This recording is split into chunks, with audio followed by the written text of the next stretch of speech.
के 14 साल पूरे हो चुके हैं। सेक्टर 12 की सड़कों पर दोनों तरफ वाहनों की लंबी कतारें लगी रहती हैं। यहाँ ग्रीन बेल्ट पर भी वाहन चालकों ने अपना जा जमा लिया है।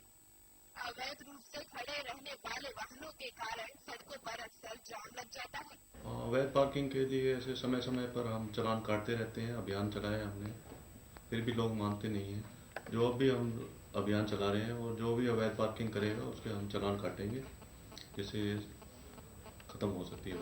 बिजली विभाग के द्वारा बकायादारों को लेकर नोएडा के गौतम बुद्ध नगर में अभियान चलाया जा रहा है, जिसमें ग्रेडेड नोएडा के किसानों का आरोप है कि बिजली अधिकारी की मनमानी के चलते किसानों को परेशान किया जा रहा है, जिसके चलते किसानों ने अपनी मांगों को लेकर आज सैकड़ों की संख्या में इकट्ठा होकर नोएडा के सेक्टर 16 बिजली अधिकारी के दफ्तर का घेराव किया। अपनी मांगों को मनवाने के लिए नोएडा के बिजली विभाग के दफ्तर में धरना प्रदर्शन करते हुए ये ग्रेटर नोएडा के बालूखेड़ा गांव के किसान हैं, जो कि बिजली विभाग के द्वारा किसानों के ऊपर बिजली चोरी के मुकदमे से परेशान होकर आज धरने पर बैठे हैं। किसानों की मांग है कि बिजली विभाग ने अभियान के तहत गलत तरीके से किसानों के ऊपर बिजली चोरी का मुकदमा दर्ज कराया है। वहीं किसानों का कहना है कि जिन किसानों के खिलाफ मुकदमा लिखाया है उनके सभी के पास बिजली कनेक्शन है। वहीं गाँव से 12,000 की लाइन जा रही है, जिससे कि कई बार हादसे हो चुके हैं। वहीं बिजली अधिकारी की माने तो किसानों ने आज अपनी मांगों को लेकर धरना दिया है। बालूखेड़ा गांव में अभियान के तहत 23 लोगों के खिलाफ बिजली विभाग की तरफ से मुकदमा कराया गया था। किसानों की मांगों को लेकर 1 महीने का समय दिया है। हमारी मांग है भैया, जो कनेक्शन ले रखे हैं किसानों ने, जो इन लोगों को रिश्वत नहीं देते हैं, उनको उनके FIR दर्ज करवाते हैं और उन पर प्रेशर बनाते हैं, उनको पनिशमेंट करते हैं उनको ये लोग। और ऐसी कई गांवों में समस्या है, कम से कम 10 गांवों में, धनकौर क्षेत्र में, रहुपुरा क्षेत्र में, जेवर क्षेत्र में, तीनों क्षेत्रों में इतना व्यापक भ्रष्टाचार है इस तरीके का। हर गांव में इस तरीके की 20-20, 25-25 परिवार हैं जिनके ऊपर इन्होंने FIR दर्ज कर दी है, FIR दर्ज करा दी है, जिसमें जबकि वो लोग बिल देते हैं लगातार हर महीने का, उनके ऊपर है ये मामला। हमारे आज तो जिले के कार्यकर्ता हैं, मेन उद्देश्य सिर्फ जो है एक सांकेतिक प्रोग्राम के लिए आए थे। मन का ना जाने अधिकारी की नीयत ठीक हो और हमारी समस्या सुन ले। मेन समस्या है भ्रष्टाचार। धनकौर जो जेई है वो जो कनेक्शन धारी है उनसे भी पैसा उगाता है और कोई रसीद नहीं देता, और जो पैसा नहीं देता उनके नाम FIR कर देता है बिजली चोरी की। मतलब इस तरह से शोषण कर रखा किसानों का। ये शोषण हम किसी भी कीमत पर बर्दाश्त नहीं करेंगे। दूसरा, गांव में 11,000 की लाइन खींची है जो टूटने से काफी क्षति हुई है। जहां 11,000 की लाइन है वो सभी गांव पूर्ण रूप से भयभीत हैं। क्यों कि बिजली की लाइन जितनी भी खींच रही है वो सभी मेन रास्तों के ऊपर होकर जा रही हैं, और वहां से जब कोई भी गुजरता है, कई भैंसे मर लिए, आदमी मर लिए, तो उसके बाद भी कोई। वहीं नोएडा में आए दिन चोरी की वारदातें लगातार बढ़ती जा रही हैं। जी हां, नोएडा के सेक्टर 12 में एक एयरटेल के शोरूम में चोरों ने ताला तोड़कर लाखों के माल पर हाथ साफ कर दिया। जहां नोएडा पुलिस क्राइम रोकने का दावा करती है, वहीं चोरी की वारदातें बढ़ती जा रही हैं और नोएडा पुलिस केवल दावे करती दिखाई दे रही है। नोएडा में आए दिन चोरी की वारदातें बढ़ती जा रही है। आज नोएडा के सेक्टर 12 में एक एयरटेल के शोरूम में बीती रात चोरों ने ताला तोड़कर लाखों के माल पर हाथ साफ कर दिया। जहां नोएडा पुलिस क्राइम रोकने का दावा करती है, वहीं चोरी की वारदातें बढ़ती जा रही है और नोएडा पुलिस केवल दावे करती दिखाई दे रही है। जैसा कि आप देख सकते हैं, CCTV कैमरे में कैद हुई ये तस्वीर उस चोरों की है जो बीती रात पुलिस चौकी से चंद कदम की दूरी पर एयरटेल के शोरूम में ताला तोड़कर बखूबी चोरी की वारदात को अंजाम दे रहे हैं। एयरटेल से रिलेटेड सारा काम होता है, bill payment, recharge, DTH payment, new connection, postpaid, prepaid, duplicate SIM reuse, सब चीज़ होता है। क्या चोरी माल कर एग्जैक्ट तो मुझे पता नहीं है, क्योंकि मैं पिछले 2 दिन से आ नहीं रहा था। मैं छुट्टी पे गया हुआ था होली के, तो अब इसके बारे में सर ही बताएंगे। सर तो ये बता रहे थे कि अपने पास 11-12 मोबाइल रहते हैं, जिसमें से 2-3 बचे हुए हैं, और CPU, UPS, monitor, keyboard, mobile, cash, सारा पहले भी यहाँ आसपास पहले हो चुका है। एक वहाँ पे दो मोबाइल शॉप में, 2 नंबर मोबाइल शॉप में, और एक बार शूज शॉप में हुआ था आगे। ठीक है, पुलिस से बात हुई, लिखवा दी है। इसके लिए छानबीन के लिए उन्होंने तहकीकात के लिए कार्रवाई शुरू कर दी। अब बात करते हैं फरीदाबाद की। फरीदाबाद के तेगांव इलाके में जहां बारात में गोली चलने से आधा दर्जन बाराती घायल हो गए, जिसके बाद घायलों को उपचार के लिए सिविल अस्पताल में भर्ती कराया गया है। अस्पताल में इलाज कराते दिखाई दे रहे हैं वही बाराती हैं जो आए तो थे जश्न में शामिल होने, पर फायरिंग के चलते उन्हें अस्पताल में भर्ती करना पड़ा। दरअसल फरीदाबाद के पाली इलाके से ये बारात टिंगा पहुंची थी, जहां ये लोग खुशी में बैंड की धुन पर नाच रहे थे। घायलों के मुताबिक अचानक एक बाराती ने नाचते हुए जमीन पर फायर कर दिया, जिससे छर्रे निकलकर उन्हें जा लगे। पैरों में छर्रे लगने से आधा दर्जन बाराती घायल हो गए। आनन फानन में बारातियों को अस्पताल में भर्ती कराया गया। खड्डे हों लगी नीचे लिकड़ का खड्डे हों टेंट के बाहर है। हाँ कितने लोगों को लगी? 6 को लगी। 6 की लगी। तो 5 तो यहाँ एक बार में दी। हाँ अभी गए यहाँ से। ये बारात चढ़ रही थी जी, उसमें हुआ तिगाम। हाँ कौन चला रहा था? पूरी बारात में ही था कोई? बारात में रिश्तेदार। अब ये पता नहीं क्या। कितने लोगों को चोट लगी है? ये 5-7 दिन को नीचे जो छर्रा छूट गया उसमें से लगी है। 6 ना पैरन में ये सब। कहाँ से बारात आई थी और कौन से गांव में जा रही थी? ये पाली से आई थी, तिगाम गई थी।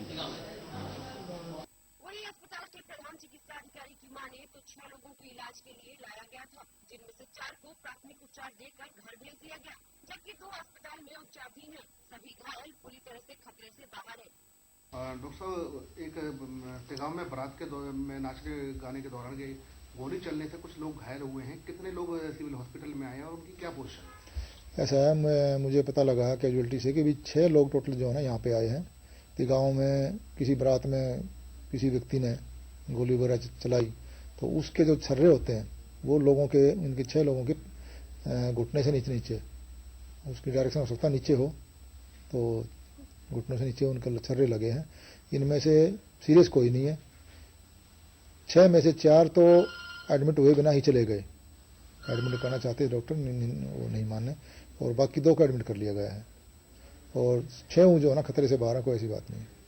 वहीं पलवल जिले में अपराधियों के हौसले कितने बुलंद हैं, इसका अंदाजा इस बात से लगाया जा सकता है कि अज्ञात लुटेरों ने एक पुलिसकर्मी को ही लूटने का प्लान बनाया और उसके विरोध करने पर उसे गोली मार दी। इतना ही नहीं, पुलिसकर्मी की बाइक लूटकर मौके से फरार हो गए। फिलहाल पुलिसकर्मी की हालत गंभीर बनी हुई है और पुलिस मामले की जांच में जुटी है। पलवल जिले में अपराधियों के हौसले दिन प्रतिदिन बढ़ते ही जा रहे हैं।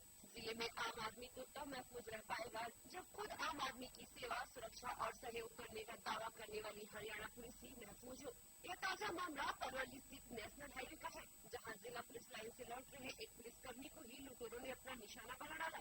मामले की जानकारी देते हुए थाना कैंप प्रभारी महाराज सिंह ने बताया कि सोमवार देर रात विनोद नाम का पुलिसकर्मी पुलिस लाइन से पलवल की ओर लौट रहा था कि तभी नेशनल हाईवे स्थित लघु सचिवालय के समीप कुछ नकाबपोश लुटेरों ने लूट की नीयत से उसे रुकने का इशारा किया और उसके रुकने पर उससे नकदी और बाइक लूटने की कोशिश करने लगे। लेकिन जब पुलिसकर्मी ने उनका विरोध किया तो लुटेरों ने उसे गोली मार दी और पुलिसकर्मी की बाइक लूटकर फरार हो गए। जिसके बाद सूचना पाकर मौके पर पहुंची पुलिस ने घायल पुलिसकर्मी को इलाज के लिए पलवल के सामान्य अस्पताल में भर्ती कराया, लेकिन वहां उसकी गंभीर हालत देखते हुए उसे इलाज के फरीदाबाद के एक निजी अस्पताल में रेफर कर दिया गया। फिलहाल पुलिस ने 3 अज्ञात नकाबपोशों के खिलाफ मामला दर्ज, मामले की जांच में जुटी है। ये हाईवे पे मैं अपने उमेश आ रहा था, जॉब लगी में उमेश, तो हाईवे पे ये बंदा हाथ लटका करके ये खड़ा था, क्यों वो इसकी बाइक लूटी। बाइक लूटने में इसकी गोली मारी सीधी। जब इसने हाथापाई चलाई तो इसमें गोली मार करके हुए 3 बंदे बाइक के, 2 बंदे इसकी बाइक पे थे, अपाचे बाइक थी पहले कलर की, और एक दूसरी और बाइक थी वो आगे थोड़ी सी निकली लेकर के उसे। प्रदेश के फिरोजाबाद में नेशनल हाईवे 2 पर उस वक्त हड़कंप मच गया जब तेज गति से आ रहे ट्रक ने बाइक सवार युवक को रौंद डाला, जिससे उसकी मौके पर ही मौत हो गई।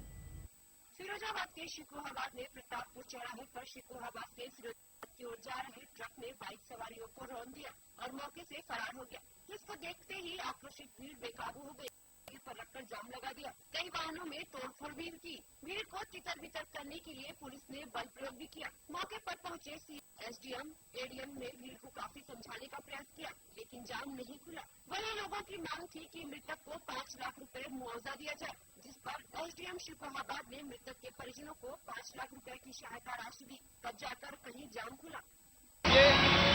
जिला फिरोजाबाद शिकोहाबाद में एटा चौराहे और प्रताप चौराहे के बीच ये एक एक्सीडेंट हुआ है। जिस ट्रक ने एक्सीडेंट किया है जिस लड़के का नाम है विकास, उम्र तकरीबन 22 वर्ष है। उनके फादर का नाम है स्वर्गीय चरण सिंह।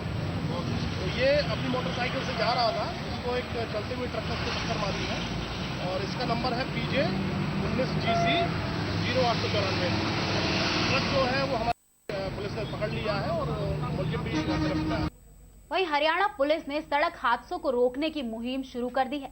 सड़क हादसों को लेकर विधि पूर्वक फिल्म भी जारी की रही है।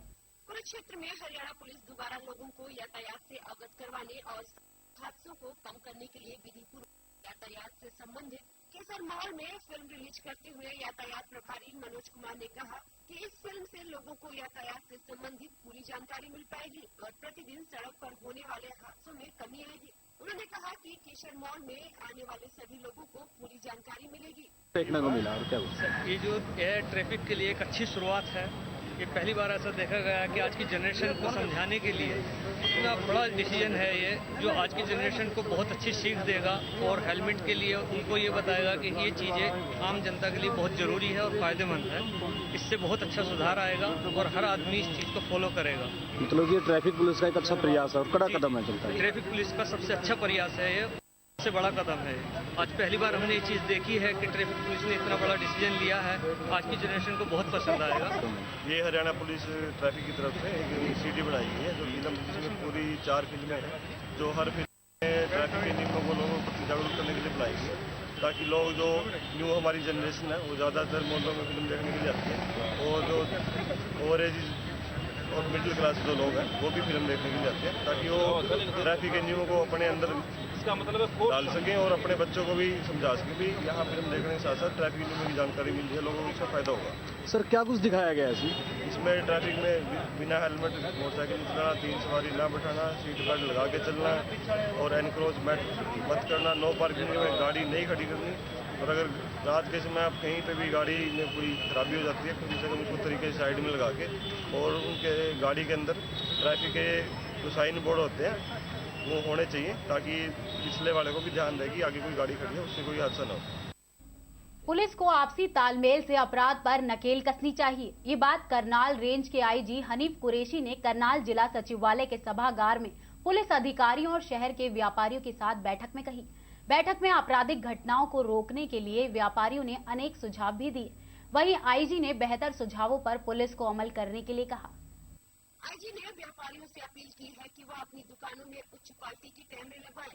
इन्हें ऐसी जगह लगाया जाए जहां से अपराधी की सही पहचान हो सके। ये कैमरे आसानी से किसी की नजर में नहीं आने चाहिए, तभी इनसे चोरों को पकड़ने में मदद मिल सकती है। बैठक में अनाज मंडी CCTV कैमरे लगाने की मांग पर IG ने कहा कि यह पैसों के लेन देन का मुख्य केंद्र बिंदु है। इसके बारे में मार्केटिंग बोर्ड को लिखा जाएगा। सदर बाजार में भी CCTV कैमरे लगाने की मांग उठाई गई। बैठक में SP अभिषेक गर्ग भी मौजूद रहे। वहीं व्यापारी नेताओं ने कहा कि शहर में अपराध को रोकने के लिए पुलिस को मुख्य जगहों पर CCTV कैमरे लगाने चाहिए। कुंजपुरा रोड, पुरानी सब्जी मंडी, बस अड्डे व अस्पताल चौक सहित कई मुख्य चौराहों पर CCTV कैमरे लगाने की मांग उठाई गई, ताकि शहर में हो रही चोरियों पर अंकुश लगाया जा सके।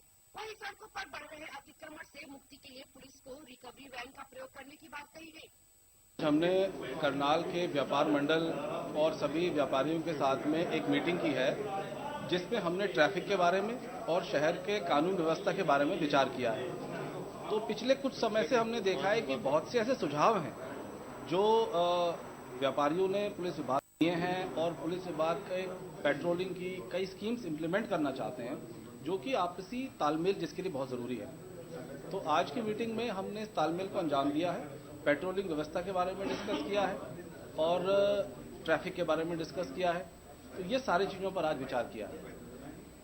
चोरी की वारदातों को लेकर कुछ और व्यापारियों पर? हाँ, चोरी की और स्नैचिंग की वारदातों के बारे में हमने बात की है। कुछ स्नैचिंग की वारदातों में कमी आई है। वो मोटरसाइकिल पेट्रोलिंग जो करनाल में SP साहब ने इम्प्लीमेंट की है उसकी वजह से है, और उसको अब और सुदृढ़ बनाने के लिए हमने सुझाव मांगे हैं व्यापार मंडल के लोगों से। तो उन सुझावों को अब हम कोशिश करेंगे कि जो क्रियान्वित हो सकते हैं उनको हम लागू करेंगे, ताकि और भी बढ़िया कानून व्यवस्था की स्थिति को बनाए जाए। SP साहब ने करनाल में 28 पॉइंट्स आइडेंटिफाई किए हैं जहां पर CCTV कैमरा लगाया जाएगा।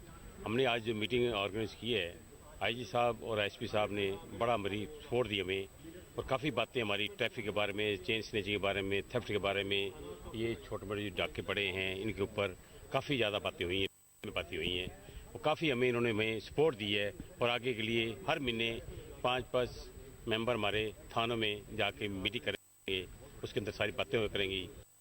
पुलिस का और व्यापारियों का तालमेल अच्छा बनेगा, जिससे कोई चोरियाँ और जारी डकैतियाँ और चेन स्नेचिंग और जो या ट्रैफिक के बारे में काफ़ी बातें क्लियर हुई हैं और हमें काफ़ी सपोर्ट। इस बुलेटिन में वक्त तो चला है एक छोटे से ब्रेक का, कहीं मत जाइएगा।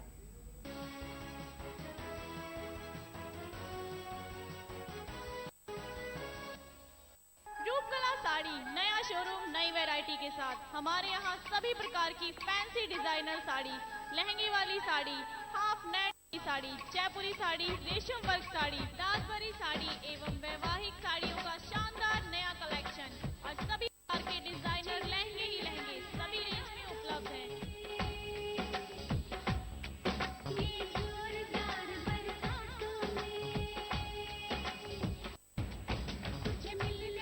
हमारा पता रूपकला साड़ी बजरी हलवाई के साथ वाली गली near Raju cable office, main बाजार, बल्लभगढ़। हमारा नंबर है 9212259746 01292244276। मुझे बहुत अच्छा लगा है। मैं कई दुकानों पे भी होके आई हूँ मार्केट में, लेकिन मुझे यहाँ सबसे अच्छा ज़्यादा सामान मिला है। काफ़ी वैरायटीज़ मिली है यहाँ पे और मतलब आगे भी मैं यहाँ से मतलब यहीं से शॉपिंग करूँगी। रेट के मामले में बहुत अच्छी है, बहुत मतलब सस्ता मतलब यहाँ पे मिल रहा है कि और ज़्यादा मैंने मतलब पहले भी और मार्केट में पता किया है तो वहाँ के मुकाबले बहुत सस्ता मिल रहा है।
Modern Arya Public School, a school with a difference, where your child will get an environment full of energy and positivity. Smart classes facility for the overall development of your child. Kindergarten for toddlers.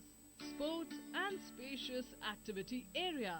Well-equipped science laboratory. Huge and knowledge-filled library. Computer science labs. Transport facility in Faridabad. Modern Arya Public School situated in lush green fields of Aravali, where the natural and bright atmosphere gives your child the opportunity to grow and achieve heights. Excellent results every year in CBSE board exams.